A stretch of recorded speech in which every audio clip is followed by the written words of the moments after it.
Good morning to all attendees to this ninth Expociruelas organized by Chileprunes. Just as in 2020, I was invited to give this keynote, and this time I will address the commercial area. This talk is entitled Trends and Market Potential. Please just a second to start. Well, before I begin, I would like to introduce myself. For those who don't know me, my name is Sebastián Valdés. I'm currently dedicated exclusively to boards of directors, or boards, or only any other name, depending on what they are called in other countries. Today, I am an independent member of Frutexa, which is a company known to all. I am also vice president of Grupo Agrolíbano, an Honduran group that has about 4,000 hectares dedicated to melons, watermelon seeds, shrimps, ferns, and basically. I am also a member of PWN board and president of Chile Almonds, which is the new Chilean Almonds Producers Association. In the past, I was also a director of Viña La Rosa and also part of the Chile DAP. And in my career as an executive, as a manager, I was the planning and development manager of Empresas Lourdes, Villamorandé, administration and finance manager of Aras de Pirque, general manager of Sofruco, and general manager of Huertos del Valle. That is a little bit my resume. Well, in this talk, we will assume that there are two hosts of this talk who are having a conversation with each other. One is Mr. Producer, and the other member of this talk is Mr. Exporter.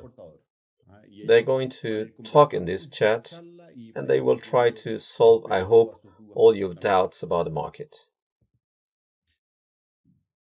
The first thing that Mr. Exporter, Mr. Producer wonder is what the producer wants to know in general about the market. That's a little bit about what we're going to try to solve. As background, the producers had an extremely positive season in 2021 because the return they got was, if not the best, one of the best of the last 2 decades in Chile. The graph shows the return to producers for a particular caliber, which is 50-60, and we can see in 2021 it reaches 2.7, which is almost the best. The best for this caliber was in 2014.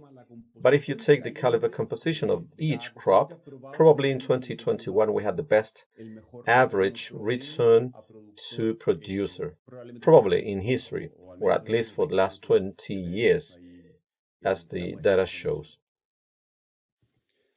Clearly, Mr. Producer has a reason to smile. There is a clear reason for Chilean producers to smile. And the question, obviously, is, as we are happy, after this celebration we had in 2021, Mr. Producer wonders, well, all the prices are going to remain high, which is probably the main concern of most of the attendees to this talk. But in order to answer Mr. Producer's question, the first thing we need to know is what happened in 2021, why there was such good returns. Obviously, if the production of 2021 can be projected forward, it can be projected for 2022. In order to explain what happened in 2021, I want you to look at this chart. It shows the exports in millions of dollars of the 4 largest producers and exporters of dried plums in the world, what I call the Big Four, with the USA, Chile, France, and Argentina. This graph shows the sums of exports from each of these countries, and the red dotted line is the average for all years. If you see, the total exports of the 4 countries moves very close to this line, or it has remained relatively stable over time, And moreover, if we were to take out of this export between source countries, for instance, between Argentina and Chile or between Chile and the USA, we would probably have an even more stable figure. It's an even more stable movement in all years. In other words, the international market spends nearly the same amount on plants every year and has been doing so for many years. But on the other hand, we have another line, which is the green line, which is the production line at a constant price. If we talk in dollars, then we should take a constant price for all the years and figure out the production of these four countries for the same seasons. This graph shows that the international consumption or expenditure of dried plums remains stable. Then, if there are variations in the effects, variations to production, what is the correction? Well, that is corrected by means of prices. So what is the main issue? We can't count much on demand in order to increase prices in the future. Basically, what we have is supply. So Mr. Exporter says that the relevant aspect then is supply. By analyzing only the supply, we can predict what's going to happen in the future with the price. Now, what happened with the supply then in 2021? Well, in 2021, we had three shortage phenomena that affected Chilean and world supply of dried plums. In case of quality, that is only the case of Chile. But these three phenomena are the shortage of fruit, logistic shortage, and quality shortage. These three phenomena impacted 2021. So let's start by analyzing the first phenomenon, that is the shortage of fruit the market had to face in 2021. Let's start with France first. France, which is often invisible to our eyes because it has a large domestic market and a large market in its neighboring countries. That is why we usually do not perceive it as a competitor, because it actually markets its fruit in markets that do not match with Chilean markets. And for us, it means France is a secondary actor in the international trade.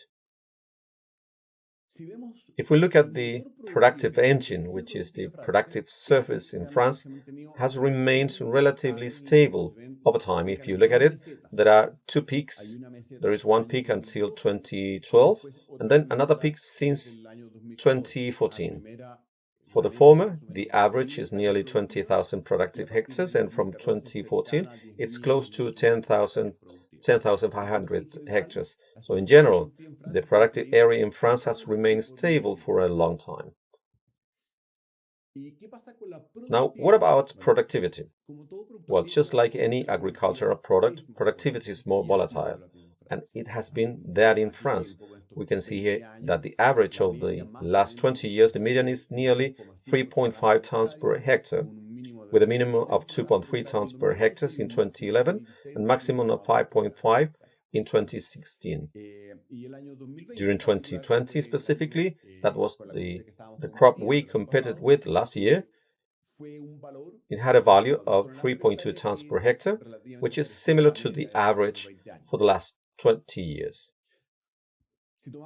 If we take these two phenomena, where basically the supply remains stable with a slight drop because we had an average of 12,000 hectares in the early years and an average of 10,500 hectares in the second years, with production fluctuations, so we can say that French production has remained it has been up and down with a relatively downward trend. Now, looking at the French markets and the destinations for French dried plums, we can see that its main markets are its neighboring countries, that is Spain, Italy, Algeria, which is a sea neighbor, and an African neighbor, United Kingdom, Belgium, Germany. And further away, we have Netherlands and Greece, which are on the second border, so to speak. So within these 10 major international markets of France, China and Turkey are the countries that are not neighboring countries. And actually, these are the fastest growing markets for France. In other words, France today is only growing thanks to these markets. Maybe a little bit of Spain an exception, but only through China and Turkey. With these new markets, we can see some growth in French exports in non-neighboring countries. Now, what about Argentina? Argentina seemed to take off for a moment, but it actually never made it. So the title is Argentina is not taking off. And here we can see that Argentina's productive surface increased very strongly. There was a very strong increase of the productive surface between 2005 and 2015, close to 1 decade of good growth. An adjustment was made, and during the last few years, Argentina has a production surface of about 12,500 hectares, and about that. But Argentina's main problem is this. Its main weakness lies on what we see in this graph. It is high volatility in terms of productivity. Argentina has constant gaps mixing good years for them. Of course, these productivity levels are good for them, but poor for Chile with the low productivity gaps. The red bars show these low productivity gaps. Now, what happened is that for the last 3 years, Argentina has been stuck in a longer period of low productivity. This has been the longest low productivity period of Argentina for the last 20 years.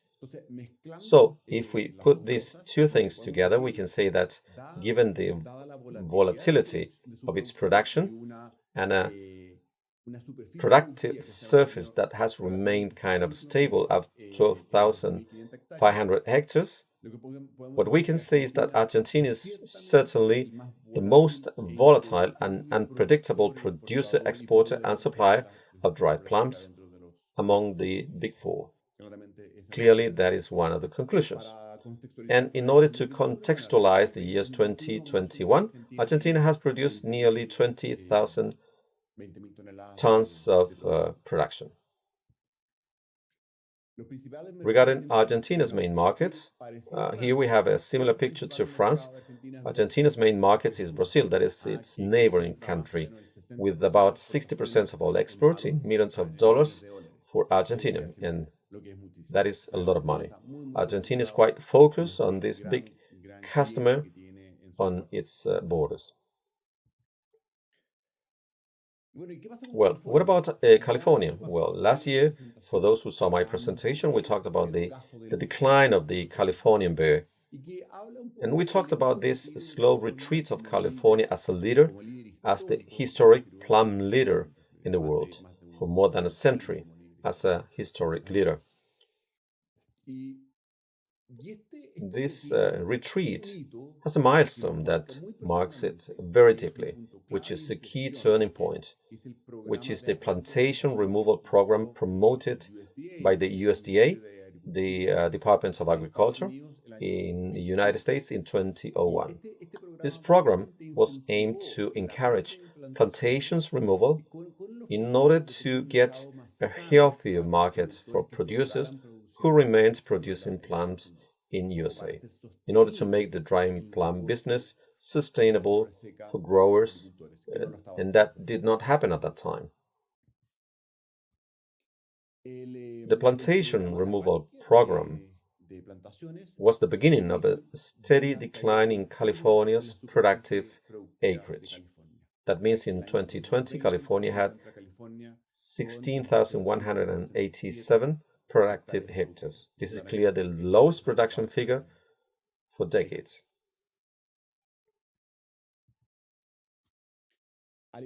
Just like the previous players, such as France and Argentina, California also had a volatile productivity.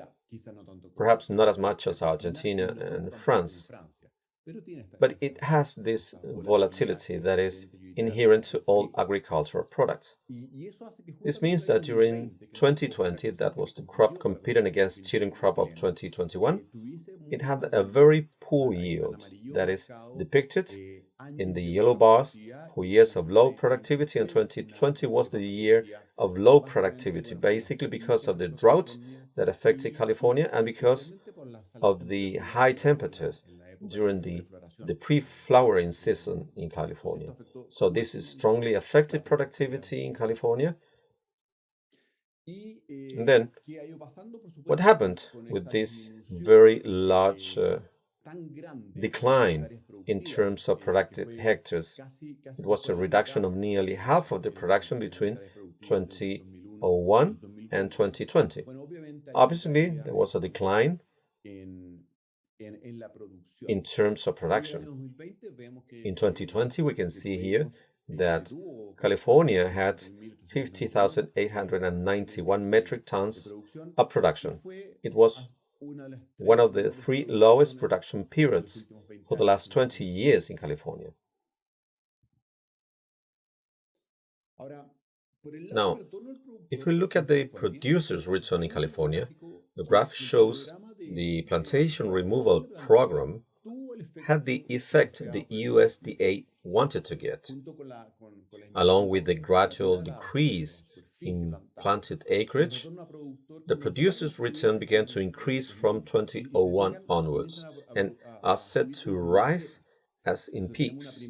So we had a first peak at the very beginning, and it was between 0.8 or to $9 per kilo as producers return. After that, we can see a peak between 2000 and 2017 of 1.4 and 1.6, and then a new peak between 2013 and today, where the producer's return for USA was between $2 and a maximum of 2.7 during 2014. This is an average. This also has to do with the fact that California lagged behind, of course, as producers quit. The producers who left the business and they removed the hectares of plantations, they were the least productive. So we can see here in the graph above, the white line at the top, that California's average caliber has been improving. This always happens in an up and down manner, because if we take the average caliber has also been improving, and this helped to have a better price and a better return. In terms of USA markets, the destination market California has always had almost exclusively is Japan. Japan means almost a quarter of California's exports in dollar terms. Now, during the last few years, along with this production decline, Mexico was added as a market. During 2010, it was a very small market, but in 2020, it became a very important market. The second, I would say, the most important market for the USA. Gradually, a client's portfolio has been made which resembled to a certain extent to be the French model and even the Argentinian model. But it's not as significant as Argentina, but the USA started to sell to its American partners, that is Mexico and Canada, because we must know that Germany and Italy were important markets for USA, but they started to shrink, and so the only market that remained outside its borders, so to speak, was Japan. This is an almost exclusive market for USA, not only in plums. In fact, this is also the case of almonds and walnuts. These are other markets Chile also exports to. So I would say this is the new commercial setup of USA.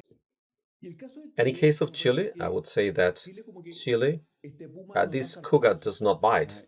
And what I mean by that, Chile already being the leader, the new leader of the industry, is not yet assuming that responsibility in terms of the development of demand, the global demand of dried plants.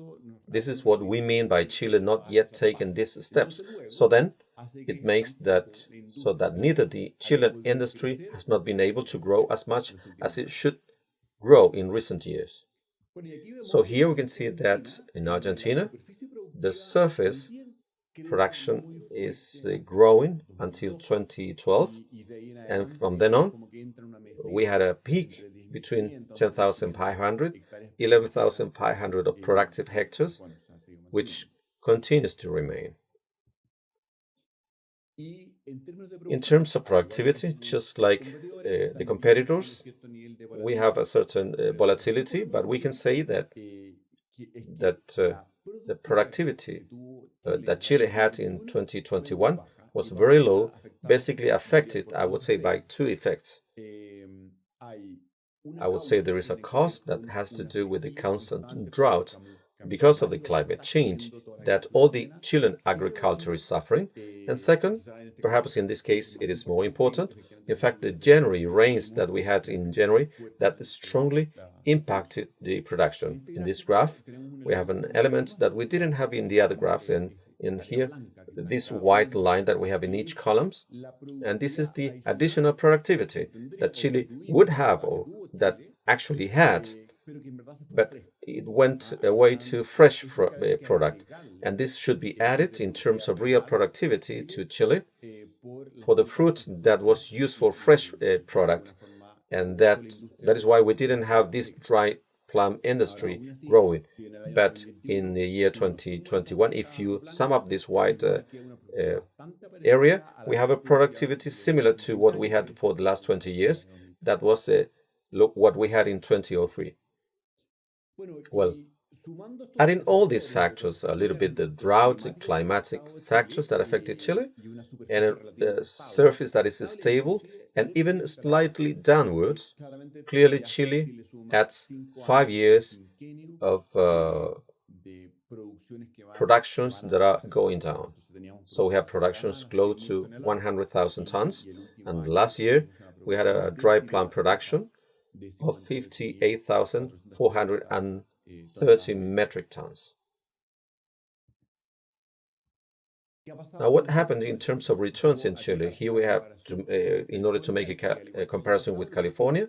So what we did was to see the Chilean return for the same calibers for California, and we can see here is that until 2008, Chile behaved very much like California in terms of returns, but from then on, we started to have a gap with the California fruit between 50 to 60 cents more or less, and Chile below California. And we have maintained this gap almost every year, except for 2014 and 2021, when we had a strong supply crisis worldwide, and Chile had producer returns more similar to those of California. Now, in market terms, probably Chile, it's the most different origin among the big four, the four major producers and exporters. The portfolio is more diversified, much more than others. There is not just one single great destination that has a relevant percentage. Sometimes there are some other relevant markets. The markets, obviously, Chile does not have a large neighbors that buy this fruit. And this, let us say, this disadvantage, perhaps of not having big neighbors, has made us to have the obligation to diversify markets in the world. Apart from that, the obligation that Chile has, because we started an increase of production until 2017, we were forced to have new markets all over the world. And today, certainly, Chile is the most diversified origin in terms of markets. If we take the world offer of the big four, and we add another four great origins like Australia, Italy, Serbia, and South Africa, we can see that the world supply of dry plum had a great contraction a year in 2020-2021. Going from 220 to 290,000 tons in 2018 to 24 in 2018. And if you can see 3 stable years within this 4 to a production of 169,926 tons in the season 2020-21. That is a large supply contraction. Now, if we look back at this big four, we can say that this supply contraction is the largest since 2004-2005. that was another season of a great contraction, basically a very strong fall in California. What has happened to inventories based on this? The inventories have fallen sharply, and today they are at lower levels even than 2003 or 2014, where we saw that actually there was a strong contraction in supply. So indeed, we have a historical scenario in terms of lower level of inventories. And this low level of inventory obviously was translated into the season of 2020-21 in high prices. So here we have a chart that shows the inventories worldwide and the FOB price of caliber 50-60 in dollars per kilo. So here we see indeed that the inventories that existed worldwide in 2021 and 20, we had a super strong peak of $3.9 of the FOB price. So, big takeaways from the effect that we call the fruit shortage. For the seasons 2021, we added 2 weather disasters that determined the worst overall production from 2004-2005. California suffered with the drought we already talked about, especially with the high temperatures during the flowering period. And Chile suffered the unexpected and abundant rains in January in the metropolitan regions and O'Higgins, which is the very productive areas. And we also talked a little bit about that Chile had several years of drought. So with the offer of productive surface and the demand for dry plant stagnant, the decrease in productivity because of the climate conditions caused an increase in the prices, international prices. Now let's go to the logistic shortage. In the season or since the COVID, the world is living the largest logistic strike in history, even greater than what happened during the Second World War. In other words, we are going through a historical period in terms of logistical problems, travel, placing the product elsewhere. This pre-COVID logistics clock allowed always to supply it in terms of quantity and opportunity to the consumers. We had fruits coming out of the orchards, then it was shipped to the destinations in the destination markets with the distribution center, wholesale centers, and with several changes, it arrived at the consumer's door, and this worked quite well. And this was a clock that was pretty well working. But the COVID shattered the clock. It destroyed that clock, and even the parts were missing. So how this happened, how there was a destruction here and there was a demand and we tried to repair this. So these are the steps. First, the pandemic interrupted international trade and supply chain, a stoppage in global trade. But then the government subsidized the people, population, and this reactivated the demand. And with this, the supply chain was restarted. But the consumption patterns in the COVID changed, and people privileged the acquisition of goods instead of services. So people couldn't go to restaurants, and they couldn't use services and online channels. Because of this, they started to sell over or with growth well above what was traditional retail. The logistic agents were not able to build a new chain for the new global scenario with new routes. And when we talk about this, we're talking about new shipping routes in land transport, air transport, warehouses where needed this, and we didn't have containers and packaging. That is to say, now we needed containers in places where we didn't have them before, and we have more containers than what we need in some other distribution centers that we are not longer using. Types of packaging. Now the cardboard began to be used for everything. everything that arrived home had to arrive in cardboard packages, and then there was a shortage of paper throughout the world. And all this was designed and ordered for another context. So we had to reorder this, and obviously this could not happen overnight. The logistic shortage increased supply uncertainty for manufacturers, wholesalers, so there was money in the pockets of consumers, and they pressed the demand, but the supply chain was not able to fulfill that immediately.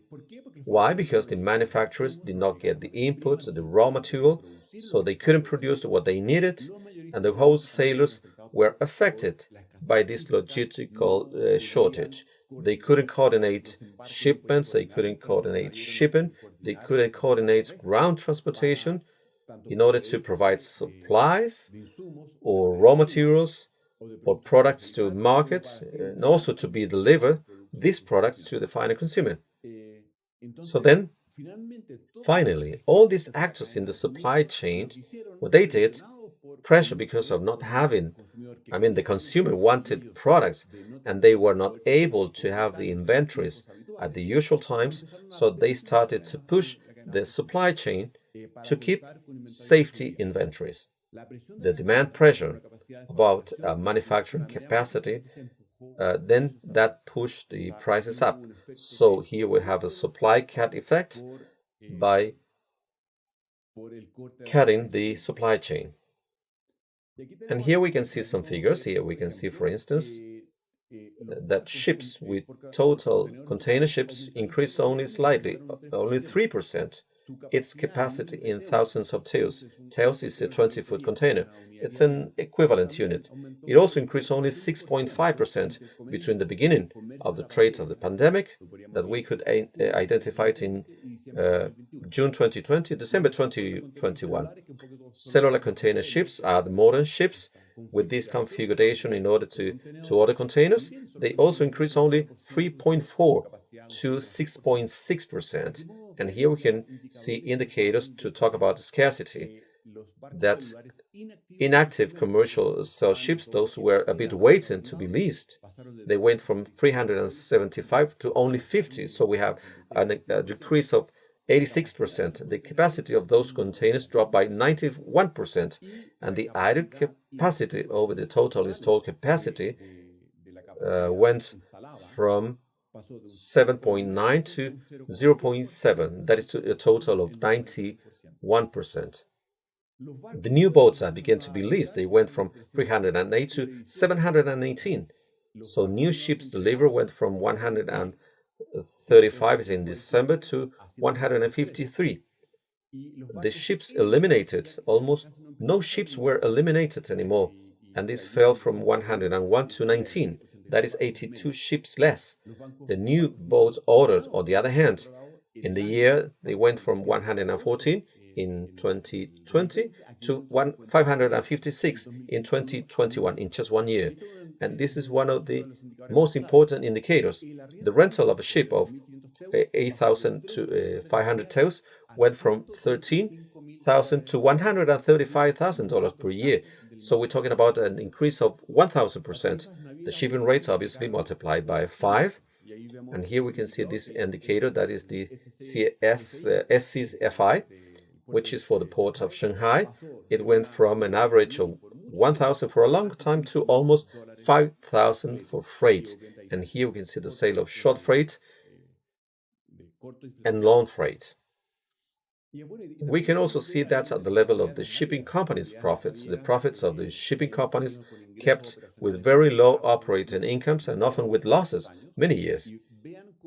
And here from the second quarter of 2020, the operating margin of the shipping companies increased radically to reach 56.1 operating margin in the third quarter of 2021. In other words, astronomical figures. In turn, also the price of oil. Since the pandemic started, look, the increase. We're talking about the oil prices that are dealt with the shipping companies, all of them going up since June 2020. Well, what happened to the plums then? The international price of plums, the dry plums, we already saw that due to the supply effect, but clearly also because of a logistical effect.